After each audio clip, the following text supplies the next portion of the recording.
Bhagavate Vasudevaya.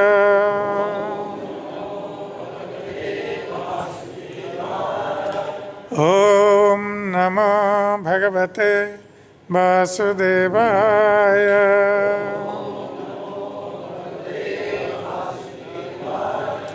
Om Namo Bhagavate Vasudevaya.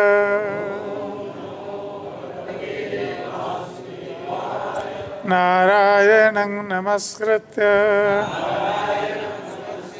Naran chaiva narottamam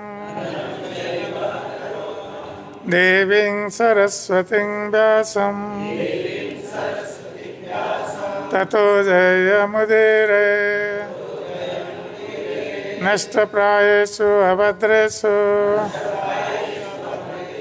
Nityam bhagavata sevaya Bhagavati uttama sloke Bhaktiri bhavati naistike Mukangarati vachalam pangulangayate girim Yat kripatamaham bande Sri Gurum Dinatarina Sri Paramananda Madhavam.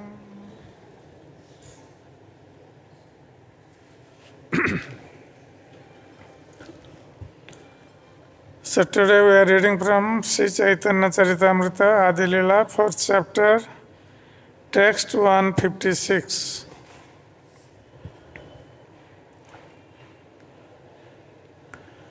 Gopyastapa king acharan yadamusarupam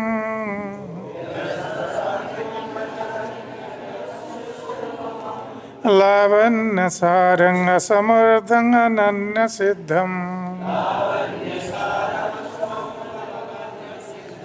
drigvi pibanti anusavabhinavam durapam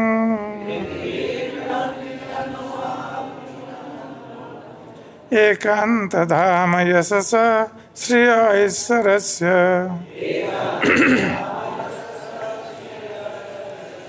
gopyastapa king acharan yadamusarupam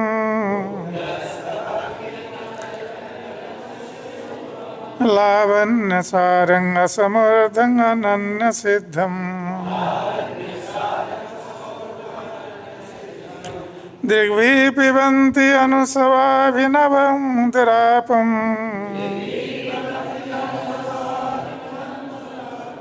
ekanta dhama yasasa sriya isvarasya gopyastapa king acharan yadamusarupam lavanya saranga samardhanga ananya siddham drigvi pibanti anusavabhinavam durapam ekanta dhama yasasa sriya isvarasya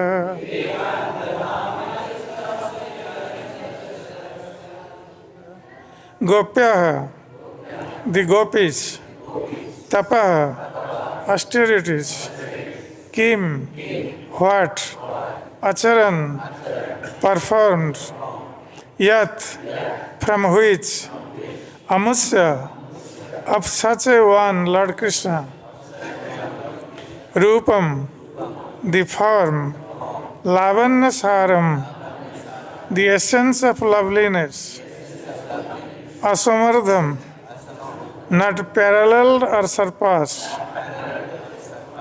ananya siddham, not perfected by any other ornament, self-perfect, drigvi, by the eyes, pibanti, they drink, anusava abhinavam, constantly new, durapam, difficult to obtain, ekanta dhama, the only abode, yasasa, of fame, shriya, of beauty, aishwarasya, of opulence, Translation and translation purport by the disciples of Srila Prabhupada. Translation. The women of Mathura said, "What austerities must the gopis have performed? With their eyes, they always drink the nectar of the form of Lord Krishna, which is the essence of loveliness, and is not to be equaled or surpassed. That loveliness is the only abode of beauty, fame, and opulence. It is self-perfect, ever fresh, and extremely rare." Purport.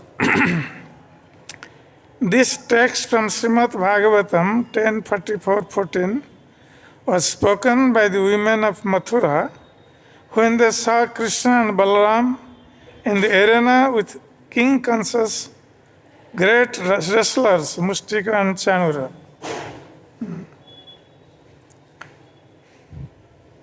Om Gyanatimirandhasya Gyananjanasalakaya Chakshurunmilitam Yena Tasmai Shri Gurave Namah Shri Chaitanya Manobhishtam Stapitam Yena Bhutale Shayang Rupa Kadamayam Dadati Sopadantikam Bandeyang Sri Guru Suyatapada Kamalam Sri Gurun Vaishnavangsya Shri Rupang Shagrajatang Shagana Raghunatha Nitang Tang Sajivam Sadvaitang Sabadutang Parijana Saitam Krishna Chaitanya Devam Shri Radha Krishna Padan Shagana Lalita Shri Vishakha Nitang Sa He Krishna Karuna Sindhu Dinabandhu Jagatpate Gopesha Gopika Kanta Radha Kanta Namastute Tapta Kanchana Gaurangi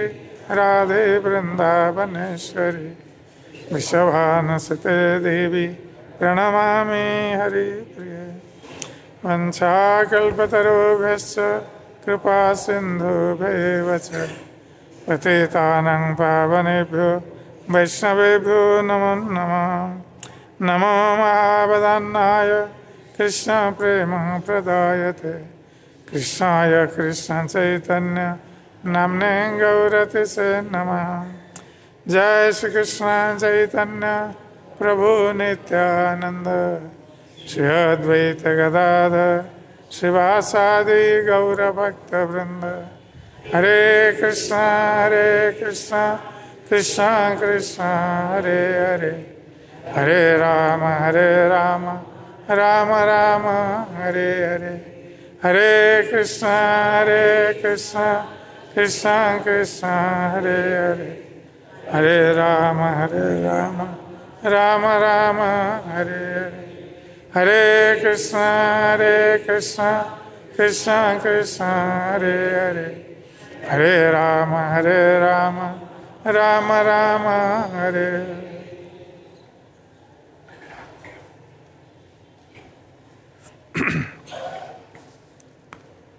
So, this verse has been spoken by the ladies of Mathura about Krishna's beauty.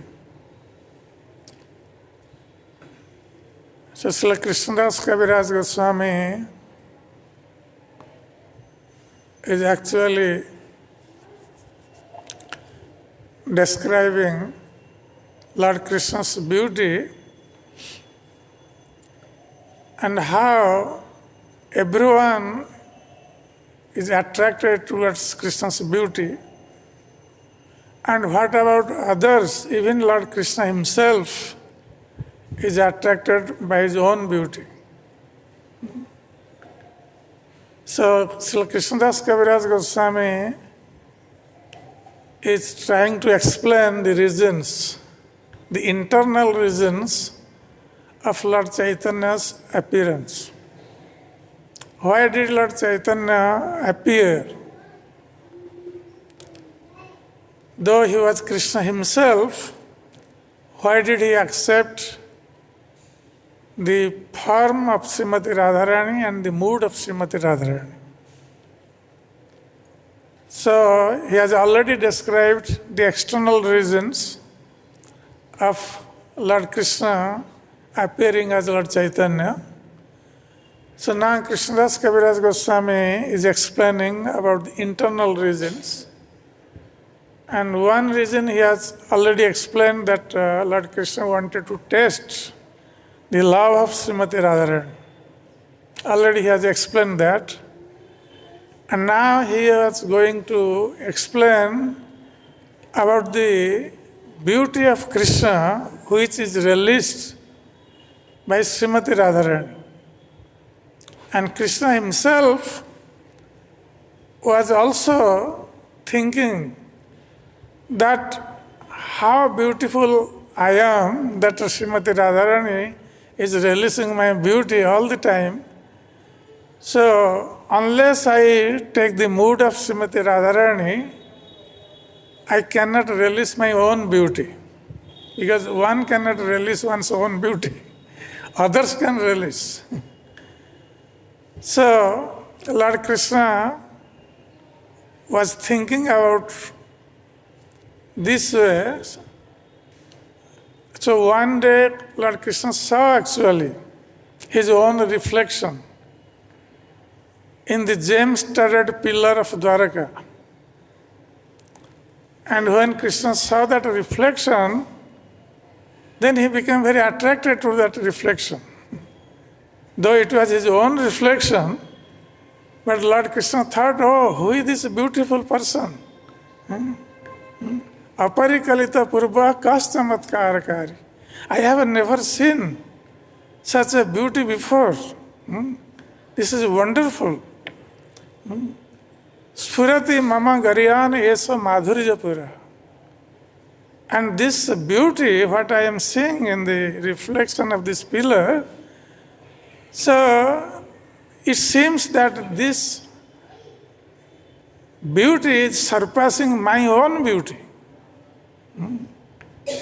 And I have never seen such beauty before. Then Krishna thinks that I am Asamardha. Asamardha means no one can be equal to me or can surpass me. So no one can be equal in beauty also or surpass in beauty of me.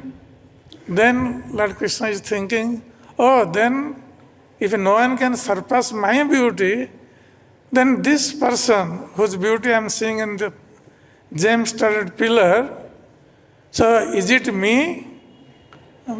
Ayang ahang api hanta prekshaya labdha cheta. So then Krishna is thinking, is it me? Oh, then I want to release this beauty. But how can I release my own beauty unless I take the mood of Srimati Radharani?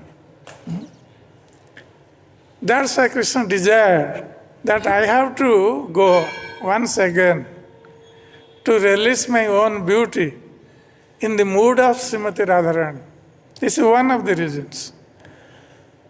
So while describing this, that Krishna is attracted towards his own beauty, then Srila Krishnadas Kaviraj Goswami is quoting from Srimad Bhagavatam that how the gopis of Vrindavan, and especially the topmost gopi, Srimati Radharani, they all relished Krishna's supreme beauty all the time in Vrindavan. And he quotes some verses from Srimad Bhagavatam. And specifically, this verse is also from Srimad Bhagavatam, when Krishna went to Mathura, and before killing Kansa, first he killed Kubalayapida, then Kansa arranged wrestlers to fight with Krishna and Balaram. So it was a plea of wrestling match. But Kansa knew very well that the match was not equal. Krishna and Balaram, they are only 11 years old and very tender limbs. But Chanura and Mustika, they are already grown up, they had strong and stout bodies, and they are regular wrestlers. And they were very powerful wrestlers actually, not regular wrestlers. And they had to, Krishna and Balaram had to fight with them. Because when after killing Kubalaya, Krishna and Balaram entered to the arena, wrestling arena, then they were challenged by Chanura and Mustika. So Krishna fought with Chanura and Balaram fought with Mustika. And when they were fighting, the fighting was going on.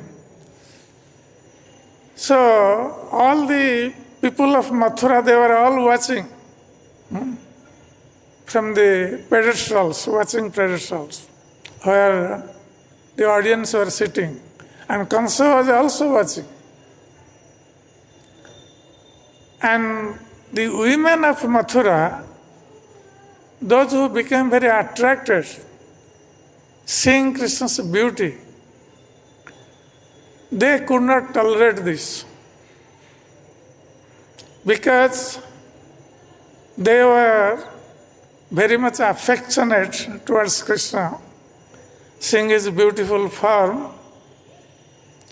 So they were thinking, oh, this is injustice. This match is not proper. Because these wrestlers, they are big, strong and stout persons. And Krishna and Balaram, they are only young boys with tender heads, tender bodies. And they have to fight with these big wrestlers. This is injustice. And the people of Mathura, how they are tolerating this injustice. They are all watching this wrestling match. No one is telling anything. Because they see that Kansa, their king, is also watching this wrestling match, though it is not compatible. And the people of Mathura, they are also watching this. So these ladies of Mathura, they developed some compassion towards Krishna and Balaram because they were very much attracted by Krishna and Balaram's beauty. That's why their feeling was like this, that these people of Mathura are not very good, they are not objecting to this injustice. So they were talking among themselves. So they were talking that Gopyastapa king acharan yadamus sarupam. So Krishna is so beautiful. And the gopis of Vrindavan, they are all very fortunate ladies. Because they have taken birth in Vrindavan and they are relishing the supreme beauty of Lord Krishna all the time. So they are the most fortunate ladies in these three worlds. So then they were thinking that we are not so fortunate. The Mathura ladies, we are not so very fortunate. We are here at Mathura where we see that though Krishna and Balaram, they are so beautiful and young boys, they have come to Mathura. But these people of Mathura, they are tolerating this injustice towards them. And because we are also from Mathura, so we are in the same position, like the Mathura people. So because the Mathura people are doing injustice to Krishna and Balaram, we are also part of them. That's why they are not thinking their position great. So the Mathura ladies, they were telling that Gopa king, Tapa king acharan yad amusya rupam. The gopis of Vrindavan, what austerities they have performed to attain this position, to become a gopi in Vrindavan. And by becoming a gopi in Vrindavan, what they are doing? They are relishing the nectar of Krishna's beauty all the time. So, by telling this, the ladies of Mathura, they are actually expressing their heart. So, they are asking one another, what austerities the gopis of Vrindavan did. That's why they got this opportunity to relish the nectar of Krishna's beauty. They are asking one another. And what is the reason of asking this? They were thinking that if any of us know, if anyone is omniscient, if anyone know what austerities the gopis did to take birth in Vrindavan to relish Krishna's supreme beauty, then we can also do that type of austerity. And we can also take birth in Vrindavan as a gopi. That means they were desiring to become gopis of Vrindavan. So they want to know that unless someone has heaps of pious activities, one cannot take birth in Vrindavan, and especially as gopis of Vrindavan. And these pious activities or pious credits would come from the austerities, desiring to get Krishna. This is Bhakti Unmukhi Sukriti. That whatever austerity, ordinary pious activity cannot bring us to Krishna. So there are different kinds of pious activities which brings karma, jnana, and even to the heavenly planets. But karma, this bhakti unmukhi, sukriti, the pious activity which is desiring to have bhakti, devotion, that type of pious activity can bring one to the lotus feet of Krishna. So, the ladies of Mathura, they were asking one another, who knows what type of pious activity the gopis did to get birth in Vrindavan as the gopis. So we want to also do the same thing and take birth in Vrindavan as gopis, so we could relish the beauty of Krishna all the time. So then, Gopyas tapa king acharan yad amusya rupam lavanya saram. So Lord Krishna's beauty, not only that Krishna's beauty is excellent, but Krishna's beauty is the essence of all beauty. Lavanya saram. So Krishna actually the essence of all beauty. So this Lavanya Sara is not only beautiful, he is the essence of all beauty. Lavanya Sarang Asamardham Ananya Siddham. So one may question here that Srila Vishwanath Thakur actually giving in his commentary, that one may think that Krishna has taken birth in the material world. So naturally, the beauty he is showing, that will be according to this material standard, because it is in the material world.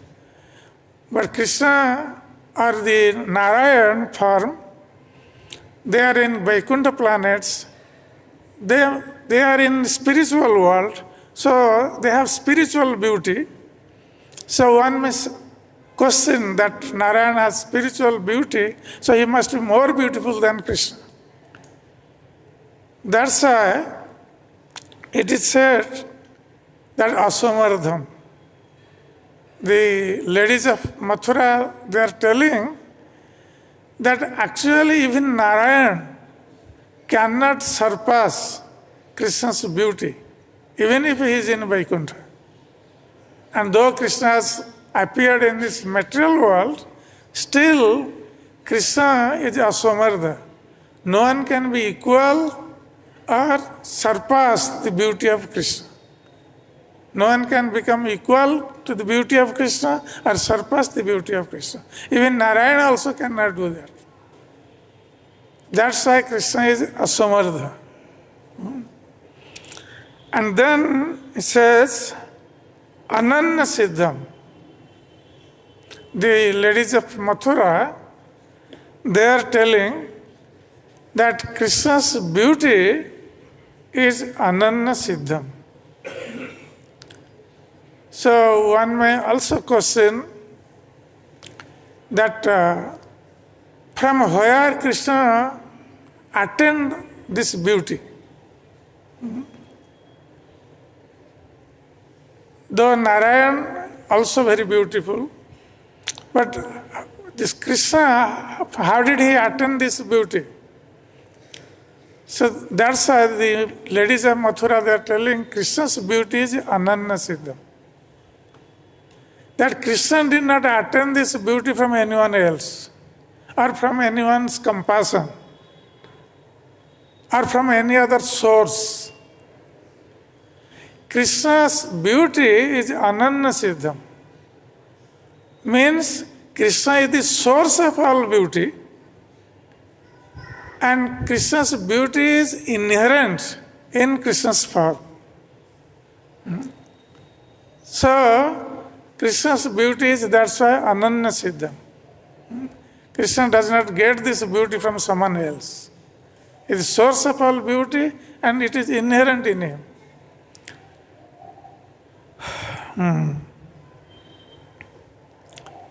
Drigvi pibanti anusava abhinavang durapam. And these ladies of Mathura, they are actually praising the great fortune of the gopis. Seeing Krishna's beauty, they were so attracted towards Krishna that they were praising the fortunate position of the gopis. So they were telling that Drigvi pibanti, the gopis of Vrindavan are so fortunate. They are so fortunate. They are actually using the present tense. They are fortunate, not aware. Because they are thinking that Krishna, after killing Kansa, he will go back to Vrindavan. So that's why they are using present tense. The gopis of Vrindavan are very fortunate. Drigvi pibanti, and they were drinking. They are drinking. Generally, we drink through the mouth. But they are telling that the gopis of Vrindavan, they are drinking through the eyes. And what they are drinking? The beauty of Krishna. All the time, they are drinking the beauty of Krishna. So then the question arises that if someone will see the same form all the time. Maybe for some time, for some days, or for some months, one may be attracted to one's beauty for some time, but not all the time. After some time, then one will lose interest. This is the nature of material beauty. That someone is beautiful in the material world and you see every day, then after some time one may lose interest in his beauty. Then the gopis of Vrindavan, they are drinking the beauty of Krishna all the time. How is it possible? Then the ladies of Mathura are telling, Drigvi pibanti anusava abhinavam. Lord Krishna's beauty is not static. He is navanavayaman. His beauty is increasing in every moment. Constantly increasing. His beauty is increasing. That's why the gopis of Vrindavan, they are relishing his beauty all the time.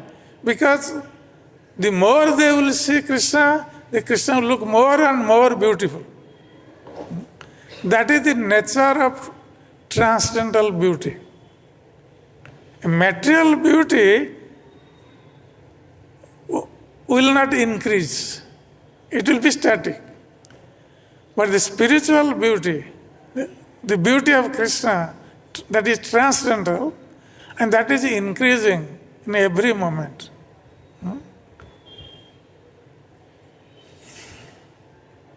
So, Drigvi pibanti anusava abhinavam.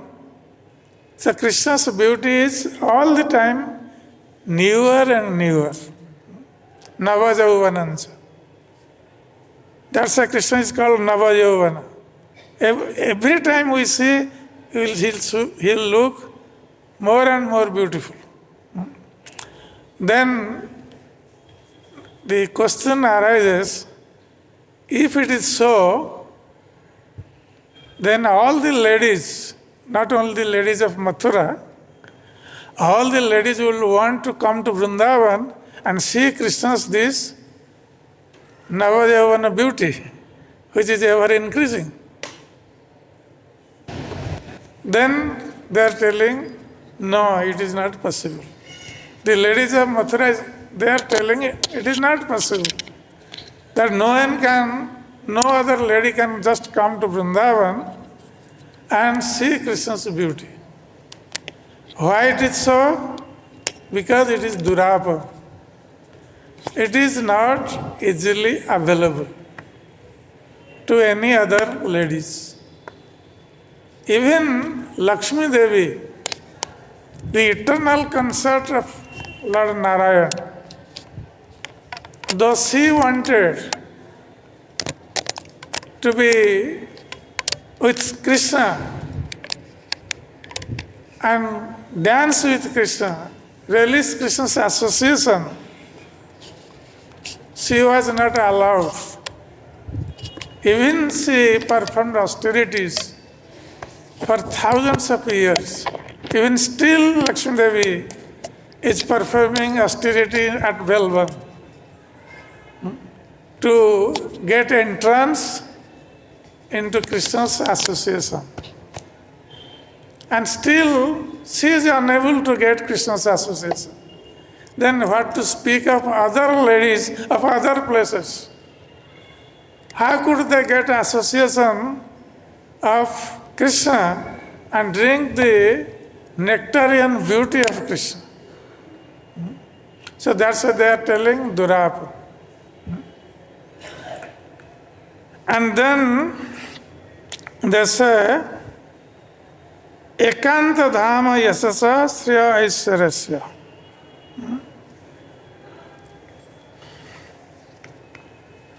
So, Lord Krishna is Ekanta dhama. He is the abode of all beauty. And not only beauty, he is the abode of all opulences. Mostly 6 opulences of the Lord. He is the abode of 6 opulences. Though Narayan has also opulence, 6 opulences. That's why Narayan is also Bhagavan. He has 6 opulences. But Krishna, he has not only 6 opulences, he is the source of all opulences. That's why the ladies of Mathura, they are telling Ekanta Dham.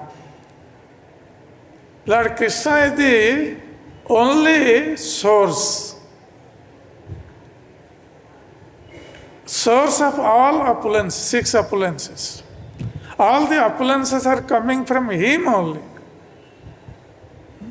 Because Krishna is the source of all incarnations. So all the incarnations who have 6 opulences, those opulences are also coming from Krishna. So Krishna is Ekanta Dhama. He is the only source of all opulences. Ekanta Dhama Yasa Sriya Aishwaryasya. He is the abode. He is the source of all opulences, all beauty, all yasa, its glories. So all these things, he is the source of everything.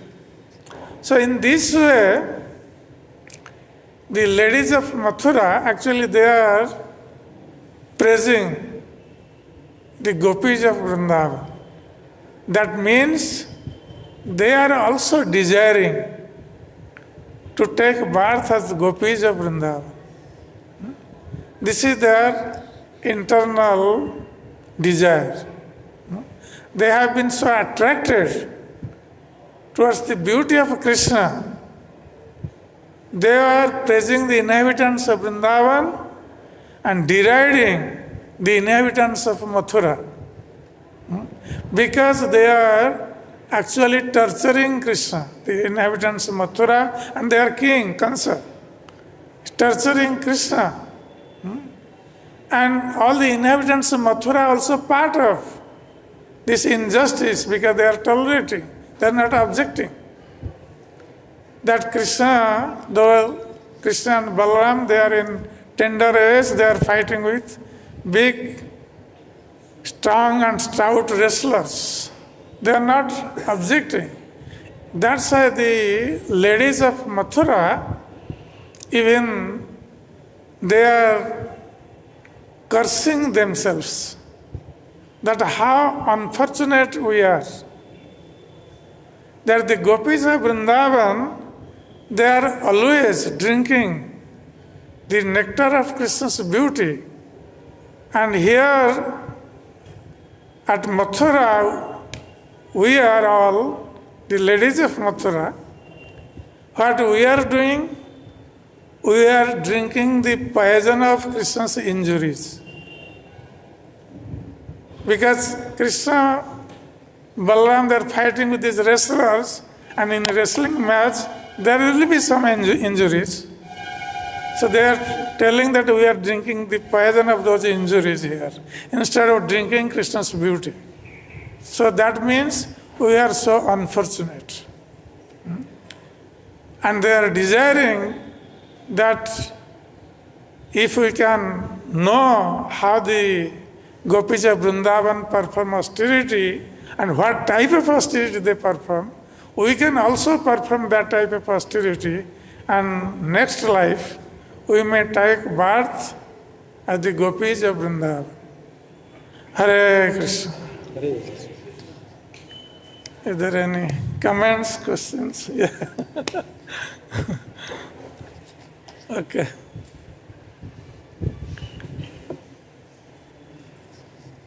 You mentioned how the ladies of Mathura were thinking that the gopis of Vrindavan have a much better chance and that they have all the benefits. But we see the opposite mood when Radharani is talking to the bumblebee in Uddhava. She's saying that Krishna must be enjoying the ladies of Mathura because they're much more sophisticated than we are. So they both sort of have the mood that Krishna must be enjoying the others more. This is transcendental envy. Yes. Yes. But they're not fighting. They're all here on the field of Kurukshetra, and they're not fighting, and that's the place to fight. So they are putting themselves in a lower position, putting others in a higher position.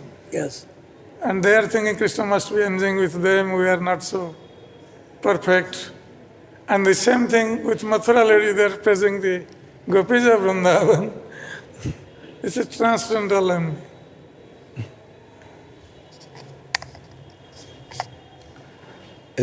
Krishna doesn't give devotional service very easily. And it says unless one's practiced devotional service, you can't enter devotional service. So is there some place where Agyata Sukriti fits in here? Because unless you've performed devotional service, you can't do devotional service, and we're appreciating how much devotional service the gopis must have done to have such an opportunity to be always meditating on Krishna. But do we just stumble along and come to Prabhupada and Krishna, or is it just Agyata Sukriti, or maybe we did perform some devotional service that we have another opportunity to continue? It's the opportunity for devotional service is created by a pure devotee and also created by Krishna. Krishna can also create that Agyata Sukriti. When, like so many people, they are coming to the temple, they have never met a pure devotee of Krishna. But just there, by coming to the temple, they are bringing some fruits, flowers, doing some seva. And that is creating their Agyata Sukriti. And when a pure devotee goes out, or a person meets a pure devotee and does some seva to him, hears from him, also Agyata Sukriti is created. In both ways.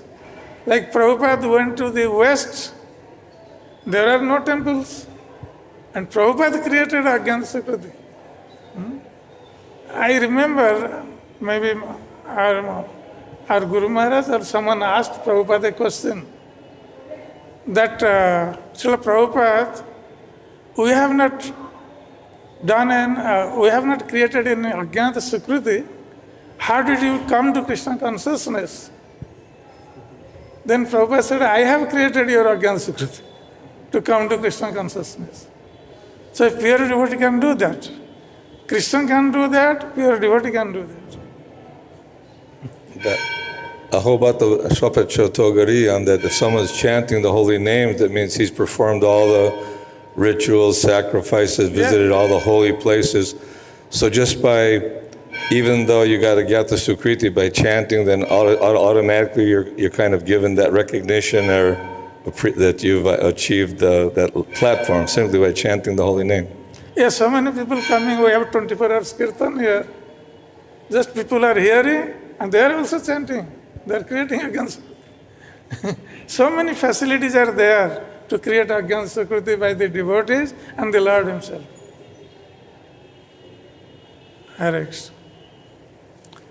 Oh, okay. Mataji.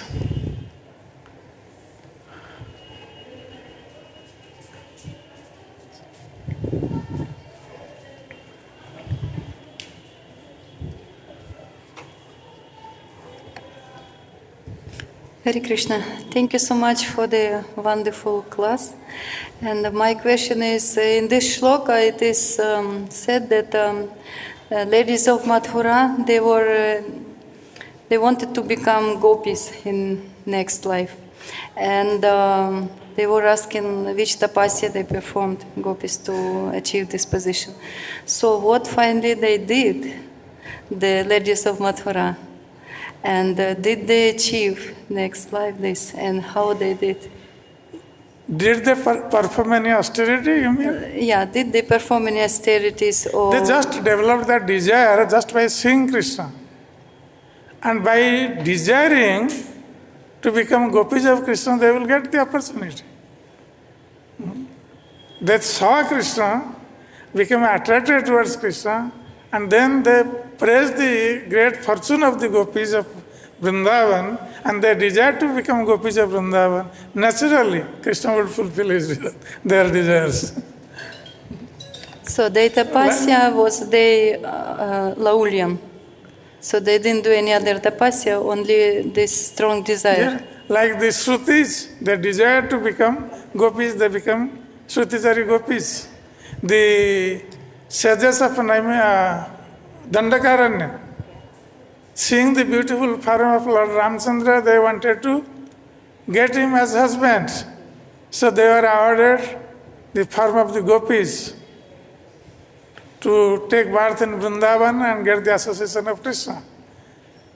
So this desire also, when there is sincere desire, Krishna fulfills. Hare Krishna. Thank you. Hare Krishna, Pancham Jai Shri Prabhupada. My question is relevant to all these questions, but again I am asking it. How we are eligible to see the opulences of Krishna? My first question is this. Second, if we are eligible to see the Krishna opulences, how can we analyze is the same opulences which are seen by the gopis is the opulences of Krishna? I could not get your point. How can we see the opulences of Krishna? How can we see the opulence of Krishna? Krishna's beauty is also one of the opulences. No? So when we see Krishna, then naturally anyone will see Krishna will be, unless he is a demon.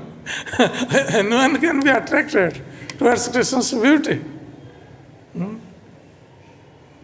So the ladies of Mathura, they become all attracted by seeing Krishna's beauty. We come to the temple, we see the beautiful form of Radha Shyamsundar, we become attracted. And this attraction will lead us to the lotus feet of Krishna. So this is one of the opulences. There are other opulences are also there. What austerities, tapa we should do so we can get that? Our austerity is to follow 4 regulatory principles and chant the holy name of the Lord, serve Krishna, glorify Krishna, hear about Krishna and become attracted towards Krishna. All these 4 regulatory principles, chanting, it is all meant to become attracted towards Krishna and serve Him. So if we do this, then our life is successful. And Krishna will fulfill our desire, whatever we want. That's why Prabhupada has given this simple, for Kali Yuga, this is simple. We cannot do any other austerity. And to follow 4 regulatory principles in Kali Yuga is the greatest austerity. People cannot do this. When we go to preach, we tell people about 4 regulatory principles. They say, no, we cannot do this. So we are following these 4 regulatory principles means we are actually performing greatest austerity. When devotees are going outside, they don't know where to eat, what to do. Sometimes devotees only eat fruits and they stay whole day. This is great austerity we are doing. Hare Krishna. Hare Krishna. जय ग्रंथराज श्रीमद् भागवतम की जय, श्री चैतन्य चरितामृत की जय, जय श्री प्रभुपाद जी महाराज की जय, गौर भक्त वृंद की जय, निताय गौर प्रेमानंदे Hari Hari. Hare Krishna, Krishna Krishna